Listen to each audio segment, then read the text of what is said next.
Welcome to the Homesteading for Beginners podcast. This is Mona Weathers, your host, and I am a homesteading coach teaching beginner homesteaders how to start and maintain a healthy homestead that aligns with their goals for self-sufficiency in a way that is sustainable and profitable. If that describes you, then you are in the right place. So let's get started with the topic today. Today, I'm going to be talking about community and homesteading community and offering you tips on how to be a good community member. And if you want to start your own community, I'm just going to give you obviously some tips on how to do that. If you are watching on YouTube, hello. I don't normally do my solo episodes on YouTube, but today I decided to try to do that. And so I just want to welcome you to the podcast if you're watching.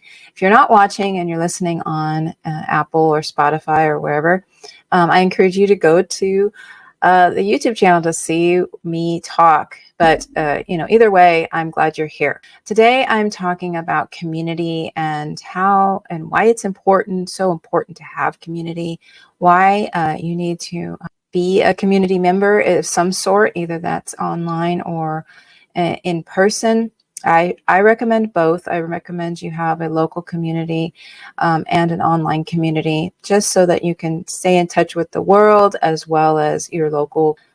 Today, I'm going to get into some tips and offer you some tips in that way and give you some understanding of why it's so important to have community. I don't know if you've noticed, but just about every single interview episode, I start with how I met the person I'm interviewing.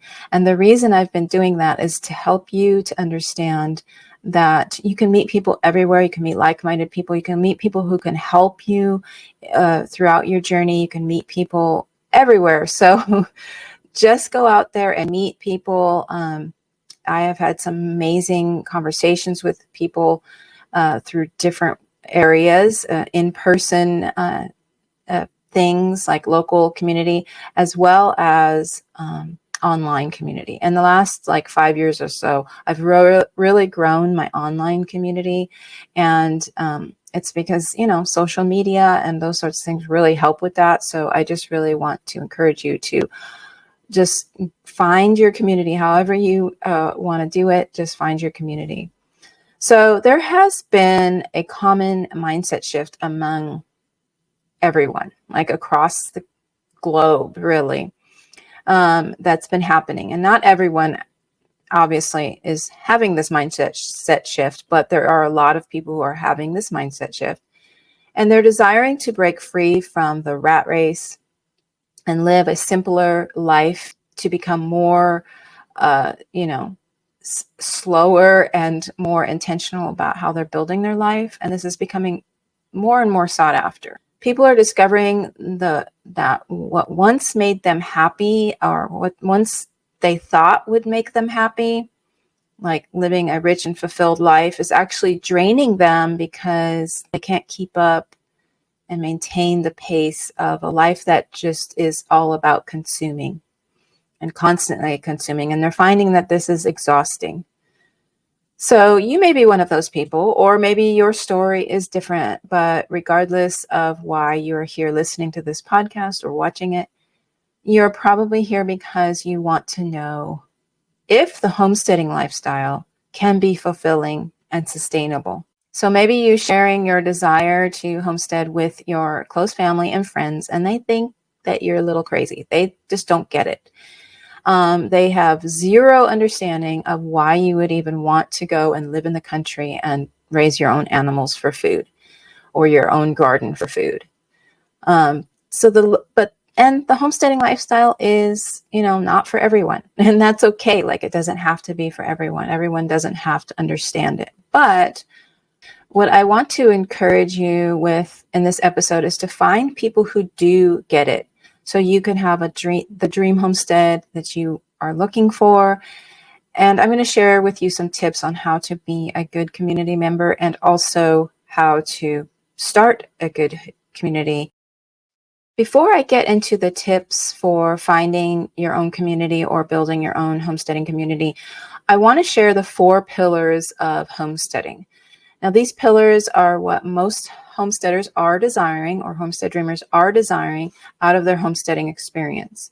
So most people, want to become homesteaders for these 4 reasons. Okay, so it's food security, self-sufficient skill building, slower living, and preparedness. Okay, so I'm going to go into those right now in probably a different order, but I'm going to go over those in right next. So, but these are the 4 pillars.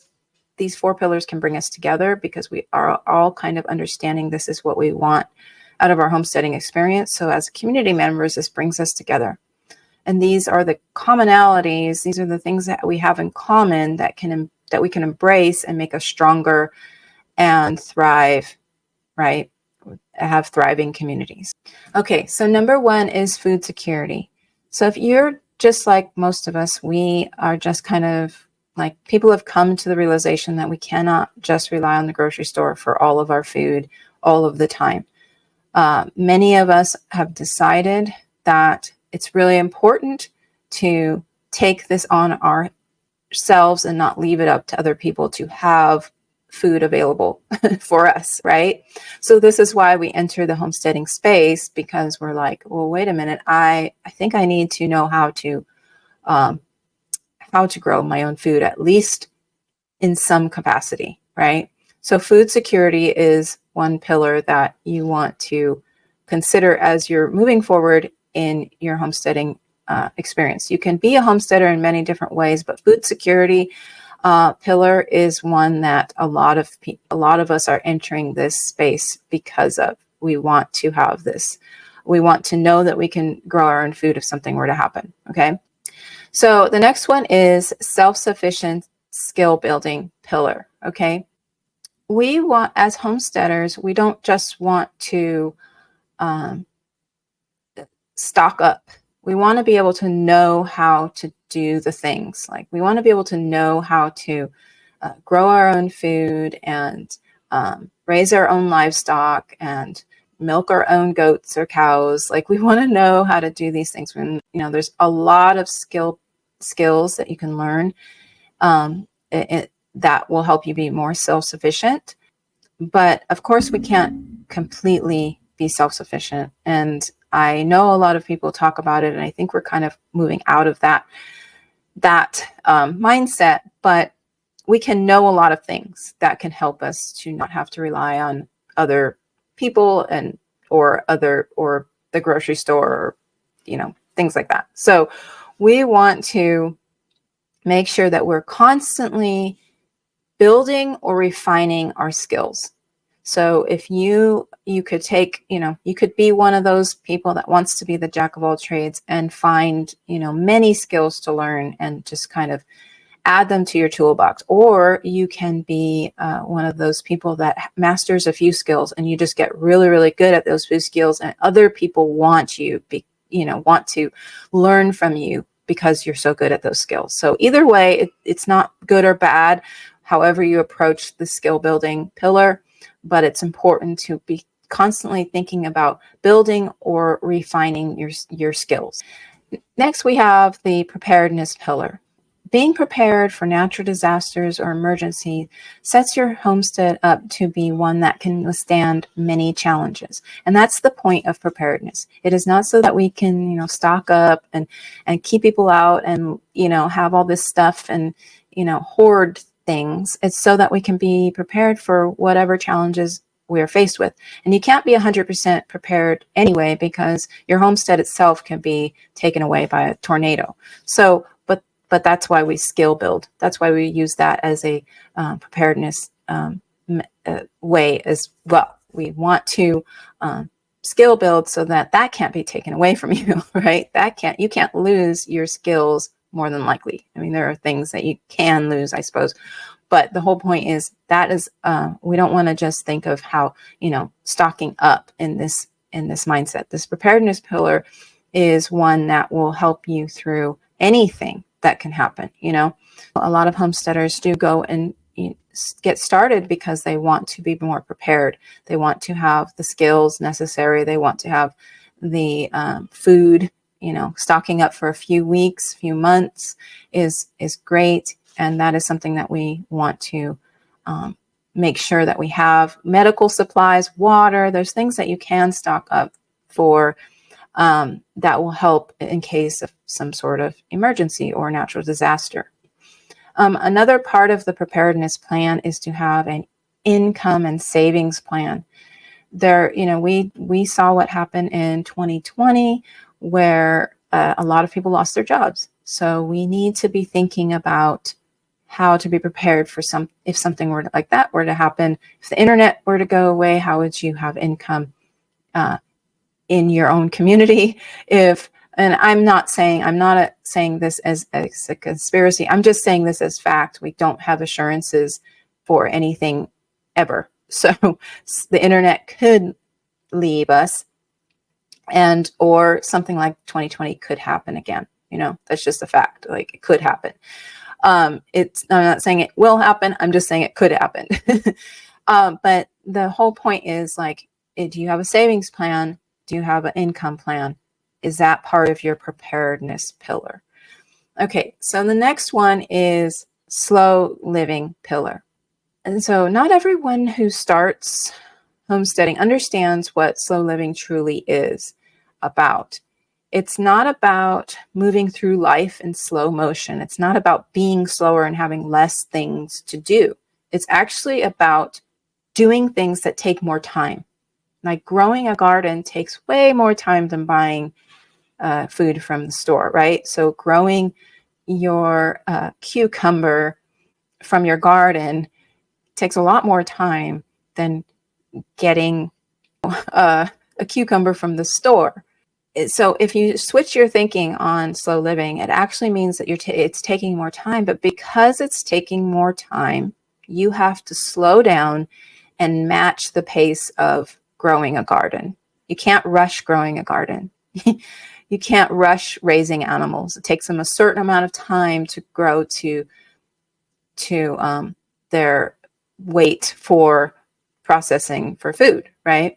So it's actually just like taking it from a different perspective. Slow living is about taking more time and be more intentional. It takes more time to make a loaf of bread, sourdough bread, than it is to buy from the store. So if you shift your thinking on that, then you will know how much time you actually have to add. And this slow living pillar is important because we don't want to add too many things that cause us to live like we did before. If you are from corporate world and you are living in the rat race and you want to live slower, you don't want to be just like recreating what you had in your life that you're trying to leave back on your homestead. That's why it's really important to be very intentional and have some planning in place before you start homesteading and as you're homesteading, and replanning as every year goes by. Like, assess the year before, decide whether it's worth it to continue on that way or whether to add or downsize. Like, it's really important, the planning part. It is the key to longevity. It is the key to long homesteading life. Okay. So it's important to design your homestead life to support your mental, physical, and spiritual health.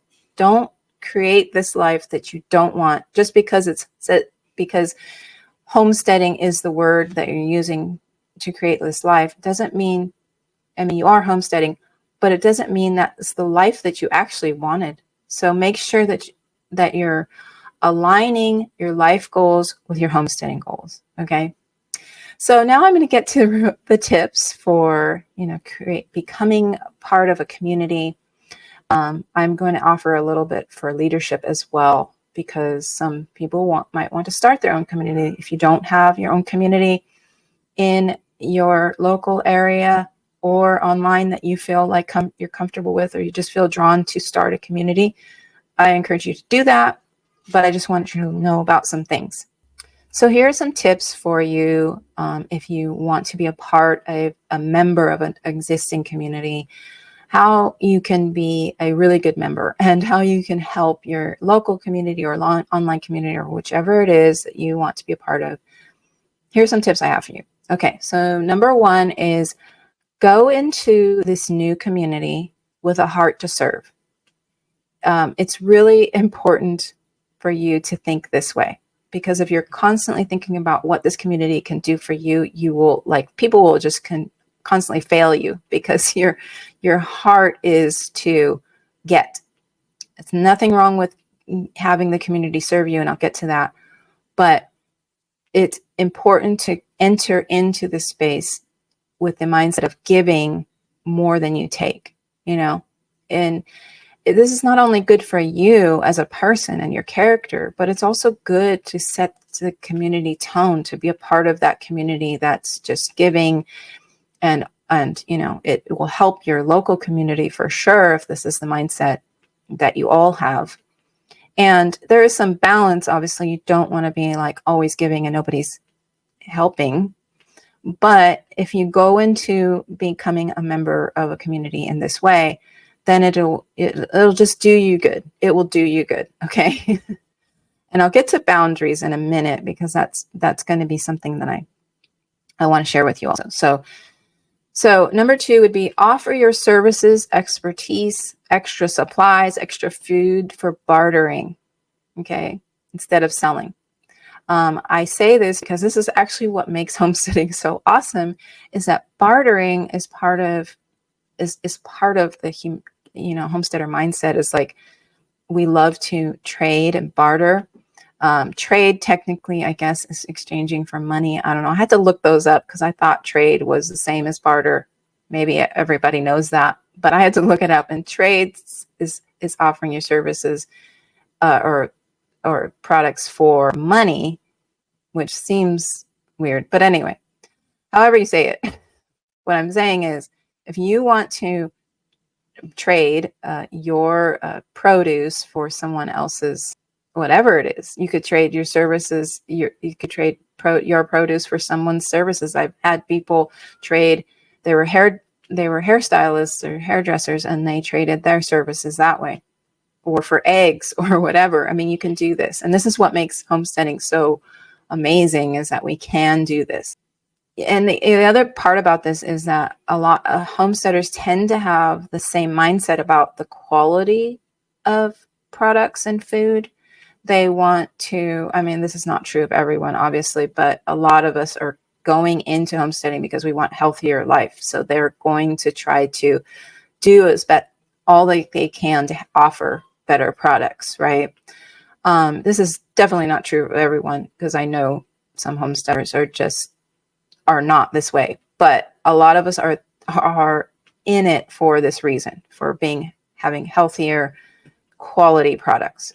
So oftentimes your traded product will be way better than something that you could buy from the store. Okay. So bartering with your local community members can be an excellent way to get things that you want and don't, things that you don't grow or raise on your homestead. Get those things that you want, but you don't have the time or the money or whatever, the resources to do those things, but the same quality that you want. This is the way for you to get what you need, and want. Okay. Instead of raising all the animals for your homestead, like raising sheep and goats and chickens and everything, you can barter with somebody who has, the thing that you want. So be good at something.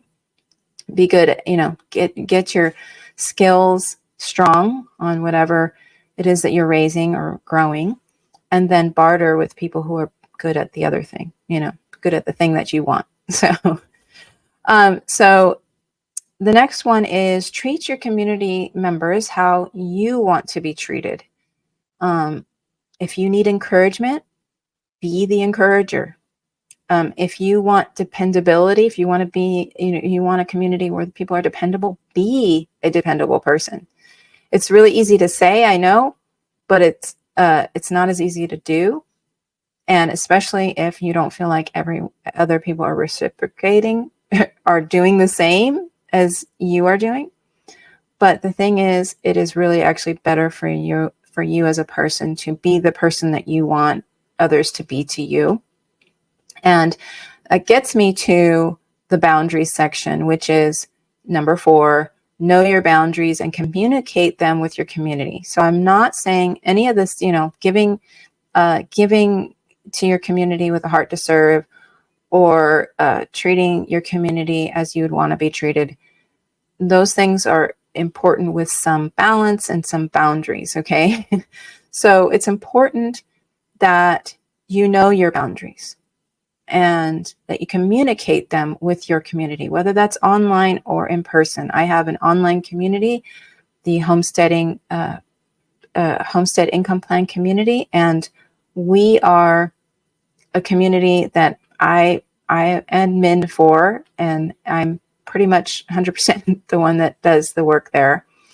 And I have set boundaries for myself, like that I don't post on certain times, so that my community members get to know my rhythm, and they don't have to be expecting, or they can't just reach out to me and know that, like, if they were to reach out to me on the weekends, I don't answer on the weekends, and that sort of thing. And there's nothing wrong with that. It's not like I'm saying I don't want to answer anybody's questions ever. It's like, I have these boundaries for me. And this could be in person. It might be that you don't want people to stop by your house 24/7 just because they live down the street from you, and then they just like, I'm just going to stop by. But you're a very private person and you just don't want them to showing up, whenever they want. All you have to do is just set some boundaries and tell them, hey, I have got a lot of work to do and I can't, stop to talk, although I love to talk with you. But I just need you to, if you're going to stop by between these hours. Give them when they can do the thing. And that'll help too. And there are boundaries with toxic people, and that's a whole nother story. But it's important that your boundaries are clear and they can actually be helpful to people, because then they know when it is that you are available and can give them more attention if they have questions or want to barter with you or whatever it is. So it's just the important part about this is to make sure that they know when you are available. Just speak your boundaries to people. So don't expect everyone to know your boundaries. Communicate them. Okay, so those are my tips for you as a member. And as a leader, it's a whole nother story. Because as a leader, you need to understand that you have to put a lot of effort into building and maintaining your community. You can join with other people and do it together with someone else. But that there's there's pros and cons to both. There's pros and cons to having a solo leading your own community solo, or leading it with other people. I'm not going to get into the pros and cons, but you can imagine. I'll give you one example. Someone doesn't do the job that they said they would do. So that's a con for doing it with somebody else, and then you're stuck with it anyway. The con for doing it by yourself is that you're always doing it by yourself and you're doing everything by yourself. But either way, a community really does need a leader. Otherwise, it just kind of goes everywhere. And you'll find a lot of online communities, just kind of the Facebook communities, just kind of go crazy and not have any sort of structure. And then there's just like these people just being rude and insensitive. And I've seen that a lot, and it really makes me sad. And that's why I work so hard to have a really great supportive community in the Homestead Income Plan group on Facebook, which you can join, by the way, at any time. Just make sure you answer the entry questions, because that helps the process to go faster. So there's just do the pros and cons list of whether you want to start a community with someone or by yourself. You can always start it and then ask for help later once you've got your whole community set up and kind of know the flow that you want. And, just know that the community will be a lot of work for you. to set the, you're setting the tone for your group. You're helping this group get people engaged. And a lot of times people won't be engaged. It's just the way it is. There's just like very few people that are interested in engaging. They want to be flies on the wall. They want to be in the back of the room. And I'm actually kind of like this sometimes too, as far as in-person stuff. I do like being in the planning part as well. Like I can go either. I can be in the back of the back row, or I can be in the front row. But there are a lot of people that just want to be there. And this comes to the part where you kind of want to have a vision for your community. So that would be number 2 for as a leader. You want to have a vision for your community. Why are you creating this community? Who is it for? Why, is it moms with young children? Is it for empty nesters? And is it for everyone in your town? Now with a local community, it's kind of harder to like separate the homesteading, like if you just really want to build a community that's supportive of each other and location is really your common thing, then it's going to be harder to separate by like young moms and stuff. But you can certainly do it. Like it's up to you. If you're creating this community, just know who you're creating it for and why you want it. Okay. And have a vision for the community also, like to be supportive. Maybe it's those 4 pillars. You want to work on those 4 pillars together. You want to make sure that you're supporting each other with these 4 pillars of homesteading, or it could be very, very specific. It depends. You're the one that's leading this group. You set it up. You set the tone. You set the vision. And that gets me to being intentional. This is number 3, being intentional about setting the tone for your community. If you want to keep conversations positive, then you need to communicate that with your community often, probably. Like if you want your community to be a certain way, you need to communicate that. And I'm not saying it has to be really strict or anything. I'm just saying if you want to make sure people are tolerant and kind of accepting of other people's and don't use harsh language or something like that, you need to like make sure your community members know. On online communities, you can ask them to agree to the group rules. Not everybody follows those, but you can ask them to agree to the group rules. In-person communities, you could do the same. You could ask people to agree to your community rules, and it can be just as standard as the ones that are on Facebook, right? So just be intentional about that. And I mentioned the Homestead Income Plan group. I have been very intentional about setting the vision for our group and the tone, the positive tone. We are there to encourage one another. We are there to help one another through, trying to build a profitable homestead, to be supportive. We talk about other things. Sometimes people will post, things about just general homesteading stuff, but we're there to support each other. I'm there to offer tips and encouragement and to help you to build a homestead business. And it's been really great. We've had some excellent speakers, guest speakers as well, in this group.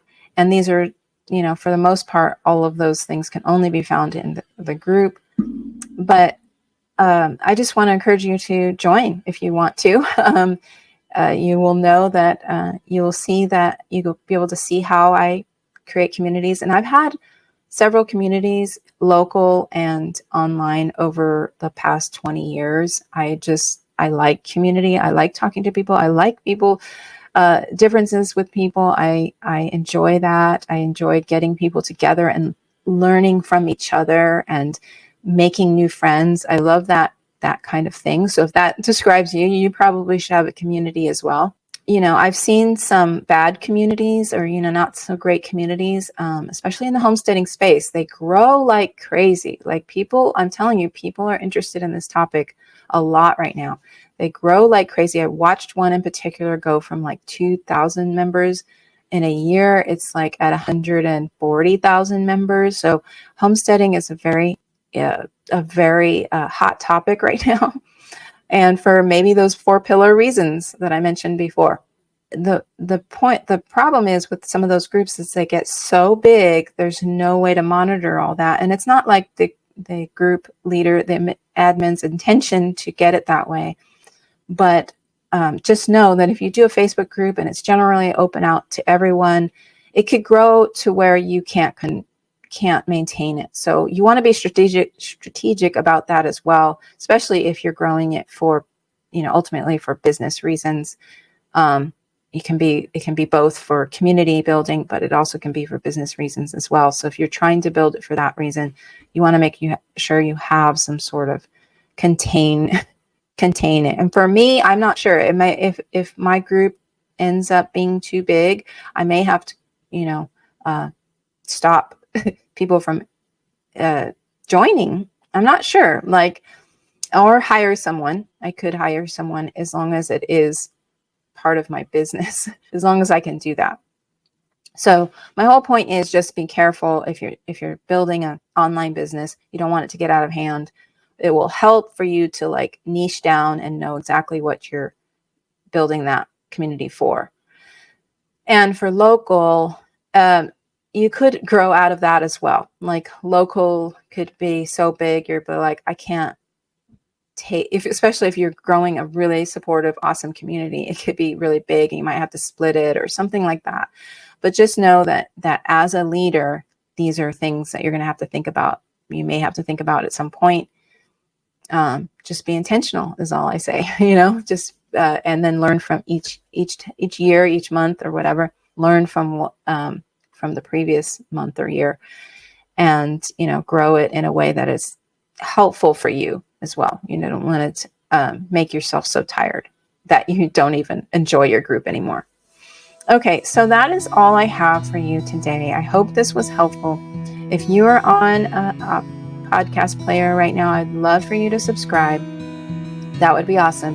I will leave the link in, or if you're on YouTube, I would love you to subscribe. I will leave a link in the show notes for the Homestead Income Plan group as well. So make sure you check that out and join. I also have a 101 Homestead Income Plan freebie, and that will be in the show notes as well. And lastly, I do have a checklist. If you are new to homesteading and you really still want to learn how to get started in a way that is helpful and healthy for you, I highly encourage you to get my checklist, and that link will also be in the show notes. But it is at healthyhomesteading.com/checklist. Okay, I hope you have a wonderful day, and I will talk to you again.